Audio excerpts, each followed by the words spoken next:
অভয়, এবার বুঝতে পারছো ধর্ম আর ন্যায় কাদের পক্ষে? রাজচন্দ্র বাবু, রাজচন্দ্র দাস কাজটা কিন্তু ভালো করলেন না। এরপর সময় কথা বলবে। চলে এসো অভয়। ইংল্যান্ডে গিয়ে আমি নিজে সতীদাহ প্রথার বিরুদ্ধে সওয়াল করব, আর সেটাই হবে আমার প্রধান কাজ।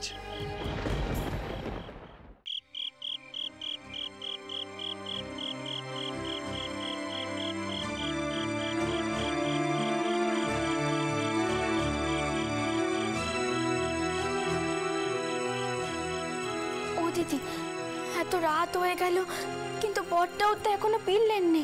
আমিও তো সেই কথাই ভাবছি, চাউর বউ তো এখনো পেরেনি না। না গো দিদি, তিনি যে কখন কোথায় থাকেন তা শুধু তিনিই জানেন। সত্যি কইছি গো দিদি, তেনার জন্য যে আমার কি লজ্জা হয় তোমায় আর কি কইব। এ বাড়ির বেটা হয়ে তিনি যে কি করে এ বাড়িরই খেতে চান সত্যি জানি না। দেখো কি সেখানে হয়তো দু ভাইয়ের মধ্যে আবার গোল বেঁধেছে। বরটা ওরি বা কেন যে তেনাকে বারবার মাফ করে দেন সেটা তারা বুঝবেন।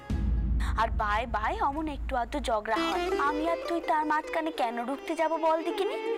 তাছাড়া তুই এত লজ্জা পাচ্ছিস কেন? ঠাউর পক্ষী আর তোর কোনো কথা শুনি?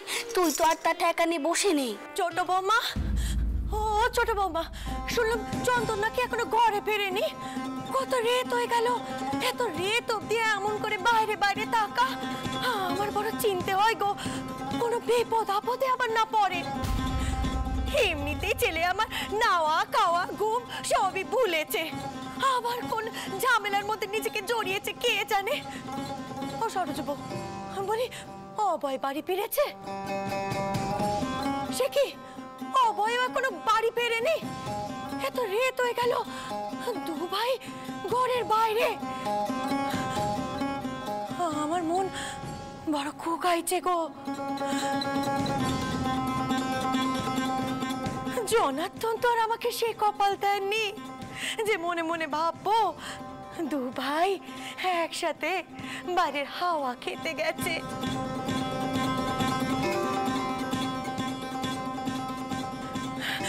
নিশ্চয়ই কোনো বিপদ আপদে পড়েছে। জনার্দন, রক্ষে করো, রক্ষে করো তুমি। আজ অভয় যা করলো তার জন্য ওকে কোনোভাবেই ক্ষমা করা যায় না। চন্দর, চন্দর কি হয়েছে বাবা? অভয় আবার কি করেছে? তুমি ভাবতে পারো মা, রাতের অন্ধকারে রামমোহন বাবুর দিকে বর্ষা ছুঁড়েছিল। সামনে থেকে কিছু করার সাহস পায় না, অথচ পেছন থেকে রামমোহন বাবুকে খুন করতে চেয়েছিল। ও তো রামমোহন বাবুর নখের যোগ্য নয়, কতটা নিচে নেমে গেছে ও।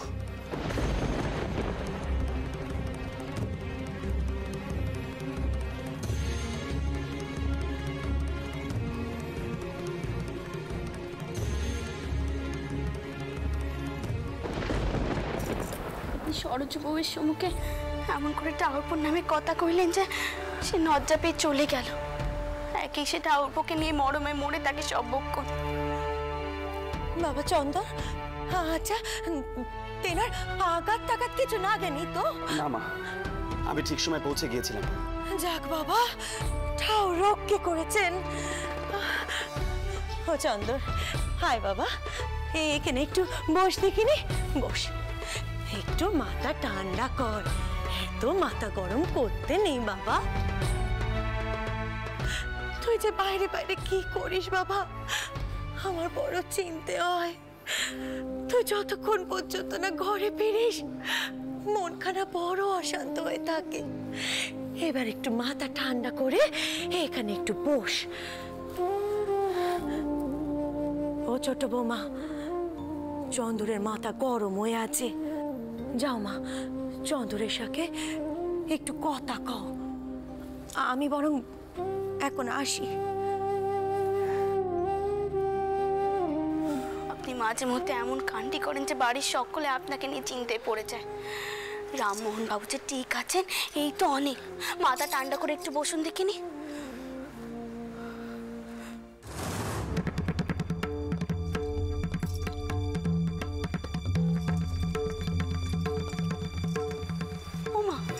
আপনি আবার উঠে পড়লেন যে?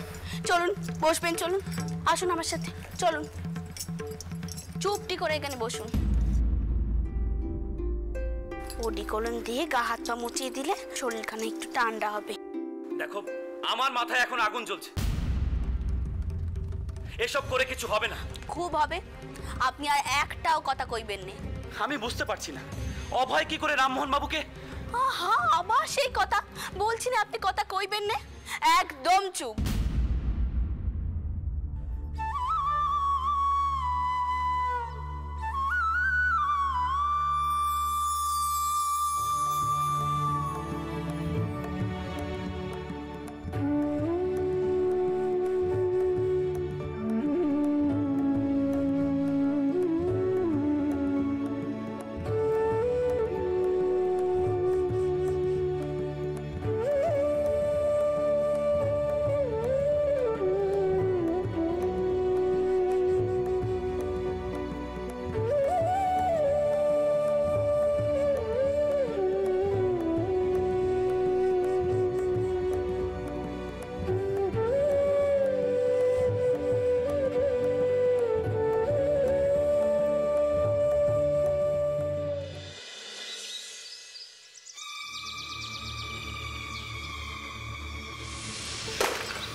কি হলো? বসুন বসুন মা, বসুন। মা, ও মা, কি হয়েছে মা? তোমার কি শরীর খারাপ লাগছে? আমার কথা শুনুন মা, আজকে ঘরের কোনো কাজ আপনাকে করতে হবে না। আপনি ঘরে গিয়ে একটু বিশ্রাম নিন, আমি গোবর জল ছড়া দিয়ে দিচ্ছি। না না না, কবরেজ টবরেজ লাগবে না, একটুখানি মাথা কানা ঘুরছিল, এখন ঠিক আছে। ও কাতু, যা না বউয়ের হাতে হাতে একটু হাতটা লাগা, যা। আজ আবার ওই ধান সেদ্ধ করতে হবে, জায়গাখানে একটু পরিষ্কার করে দে, আমি গিয়ে হাত দিচ্ছি, যা যা যা। তুমি এত অস্থির হও না মা, আমরা আছি তো। ও বউ, বউ কয়েছিলাম যে একবার একটু ওই ধনী কামারিনীকে খবর দিস তো, যেন সময় পেলে একবার আসে। ঠিক আছে মা, আমি ওই পুকুর ঘাটে যাবো, যাবার সময় খবর দিয়ে যাব। আমার কথা শুনুন মা, আপনি ঘরে গিয়ে একটু শুয়ে নিন।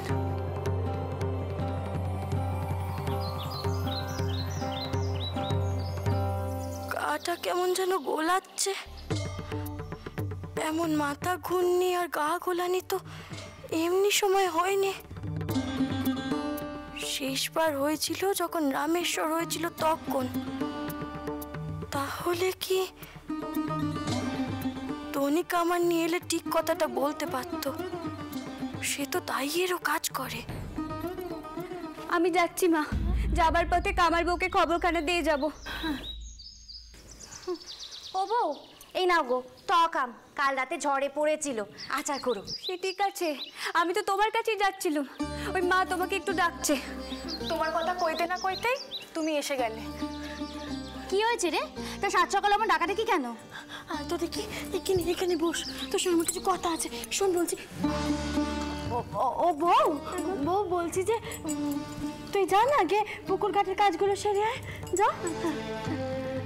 কাতু, যা তো একবার গিয়ে দেখ তো তোর বাবার পুজোর কিছু লাগবে কিনা, যা যা। কি হয়েছে বলতো? মেয়ে বউকে পাঠিয়ে দিলি, কোনো গোপন কথা? কি রে, তোর শরীর টরিল ঠিক আছে তো? তা মুখখানে আমি ফ্যাকাশে দেখাচ্ছে কেন? আরে আগে আমার কথা কেন শুন তো দেখি। ওই যে সেদিন মধু চুকিদের ওখানে শিবলিঙ্গ থেকে জ্যোতি বেরোতে দেখেছিলাম না,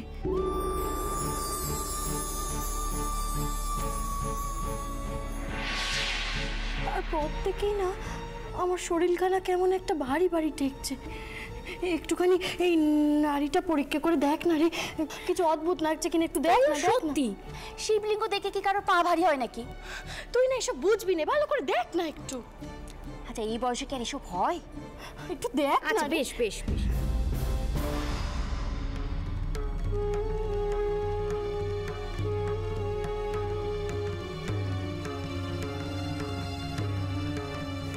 দেখি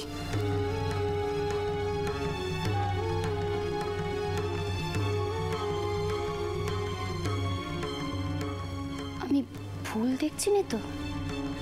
ও চন্দ্রবাবু, কথাই ঠিক মনে হচ্ছে রে। মনে হচ্ছে নতুন অতিথি আসছে।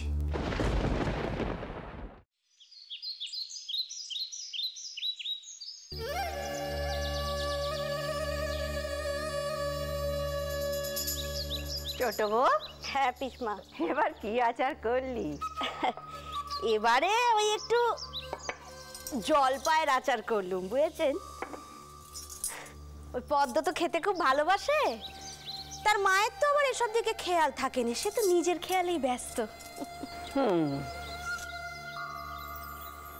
তা পদ্মর বের পর দেখছি পদ্মর ওপর তোর খুব টান বেড়েছে।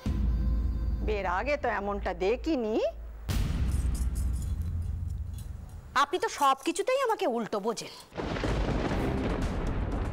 সংসারের নক্কিমন্ত বউ শুধু চন্দরের বউ কি না? আমি কিছু বলবো না, কিছু মনে করবেন না। আমি তো যাই বলি তাতেই আমার দোষ হয়। আমি ঠিক করেছি কিছু।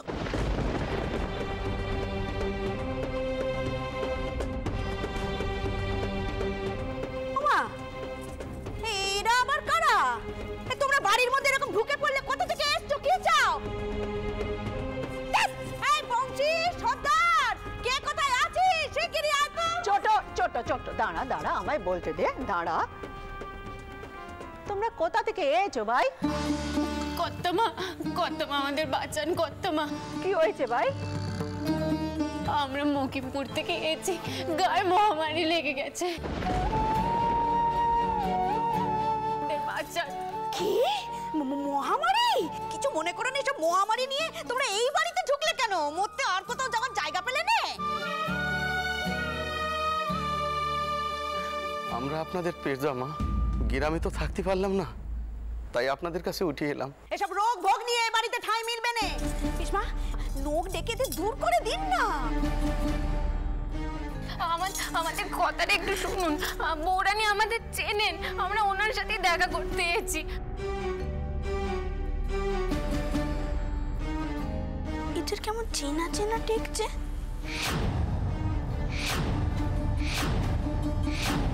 মা, দুর্গা না? হ্যাঁ, দুর্গাই তো। ওই তো স্বামী মহেশ মকিমপুর থেকে এসেছে। কি হয়েছে দুর্গা? দাঁড়াও, আমি এক্ষুনি আসছি।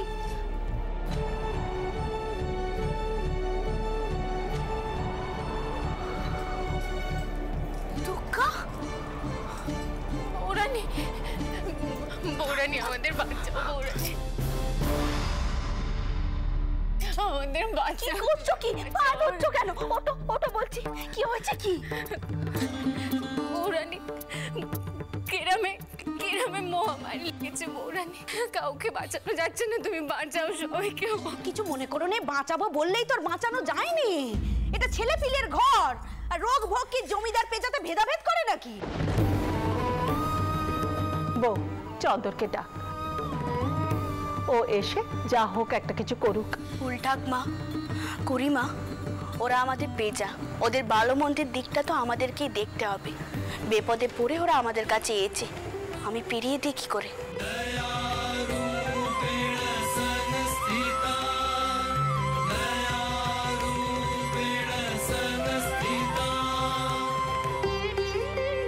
আর গায়ে থাকলে তো বেঘরে মরত, সে কি করে হয়? কে কোথায় আছো? নিচের ঘরগুলো খোলো দেখিনি। বাড়িতে এতগুলো ঘর থাকতে আমি কিছুতেই ওদের পথে মরতে দিতে পারবো না। বাতাসি দিদি, সুবলা দিদি, নিচের ঘরগুলো এক্ষুনি খোলো দেখিনি। দেখলেন তো, বউ আজকে আপনার কথাও অমান্য করলো। নক্কিমন্ত বউকে সংসারের গিন্নি করেছেন, অথচ সে বাড়ির লোকেদের বিপদের কথাটা একবার ভাবলেন।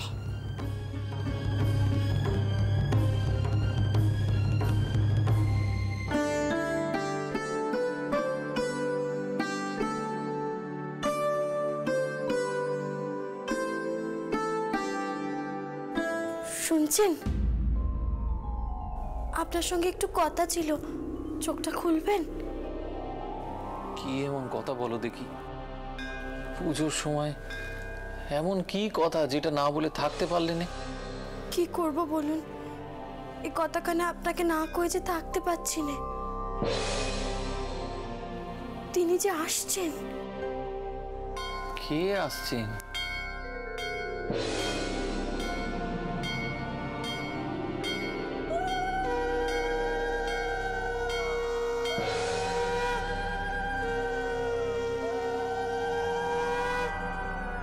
আপনার স্বপন, আমার দর্শন কিচ্ছু যে মিথ্যে হয়নি। তিনি যে সত্যি এ ঘরে আসছেন।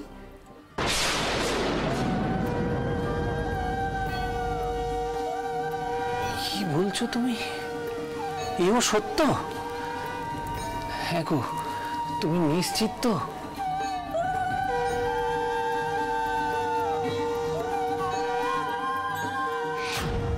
আমি তোর ঘরে জন্ম নিতে চাই, আমাকে স্থান দিবি তো?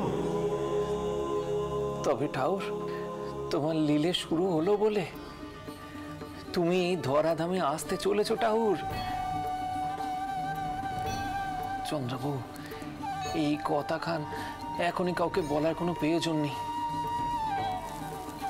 তুমি ভাগ্যবতী, স্বয়ং জগদীশ্বর তোমার আধারে সন্তান রূপে আসতে চলেছেন।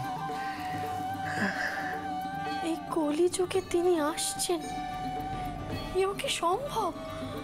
কেন সম্ভব নয়? কেন সম্ভব নয় গো? নানা রূপে নানা যুগ ধরে পাপী তাপী মানুষদের উদ্ধার করার জন্য তো ভগবান এসছেন পৃথিবীতে, তাই নয় গো? এই কলিযুগে তিনি আসছেন আমাদের সন্তান রূপে। আমরা তাকে সন্তান রূপে পেতে চলেছি। তুমি বিশ্বাস করো, আমার মন বলছে তার লীলে আমরা ঠিক সচক্ষে দেখতে পাবো। এসো ঠাউর, এসো এসো, এই ধরাধামে এসো, তুমি উদ্ধার করো সকলকে। আমরা আমরা তোমার পেকাশের অপেক্ষায় রইলুম ঠাউর, পেকাশের অপেক্ষায় রইলুম। জয় রঘুবীর, জয় রঘুবীর। কিচ্ছু হবে না, তোমার কিচ্ছু হবে না। দেখো, একবার যখন এখানে এসেছি, বৌরানী ঠিক ডাক্তার ডেকে সবাইরে ভালো করে দেবে। আমি আর পারতেছি না রে দুর্গা, আমার শরীরটা অবশ হয়ে আসতেছে। একটু একটু জল।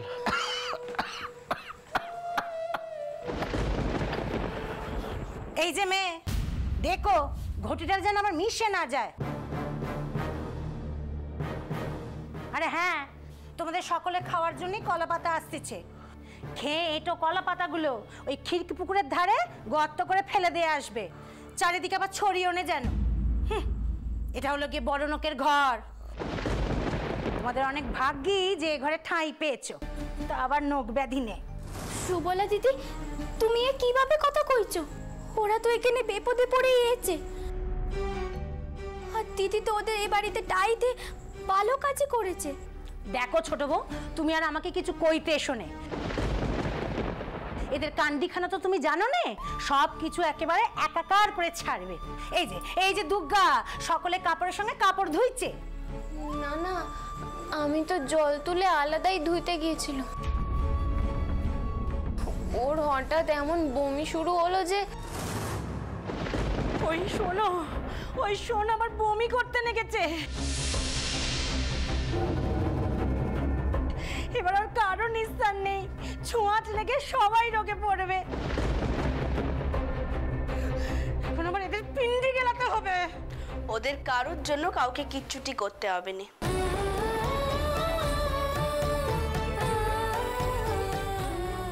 যা করার আমি নিজে করব।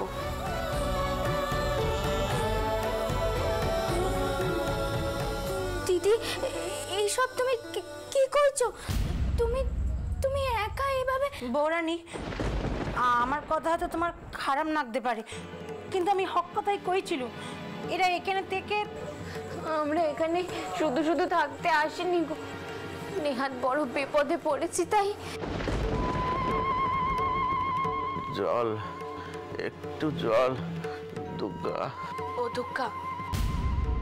মহেশ যে জল চাইছে, একটু জল দাও দেখিনি।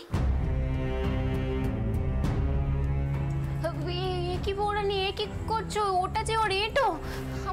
ওমা, তাতে কি হয়েছে?